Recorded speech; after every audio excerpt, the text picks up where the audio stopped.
течение 5 дней в Главном управлении строительства, транспорта, жилищно-коммунального и дорожного хозяйства края будут проходить семинары по вопросам актуализации программы капитального ремонта. Сегодня на встречу приглашены представители 4 городов и 10 районов в крае. Программа по капремонту жилья на 2014-2043 годы реализуется в Алтайском крае уже 3-й год. В нее включены все многоквартирные дома, расположенные на территории городов и районов, за исключением тех, которые признаны аварийными и подлежащими сносу, а также объекты, имеющие высокую степень износа. Программа подлежит ежегодной актуализации, корректируется как список домов, подлежащих ремонту, так и виды проводимых работ.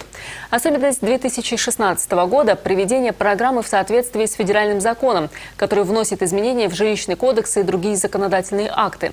Дополнительно в программу будут включены объекты, принадлежащие одному собственнику. К сожалению, вот в этом вопросе нет окончательного, так будем говорить, каких-то разъяснений, какие же дома включаются. Одно точно, что сюда не включается специализированный жилищный фонд.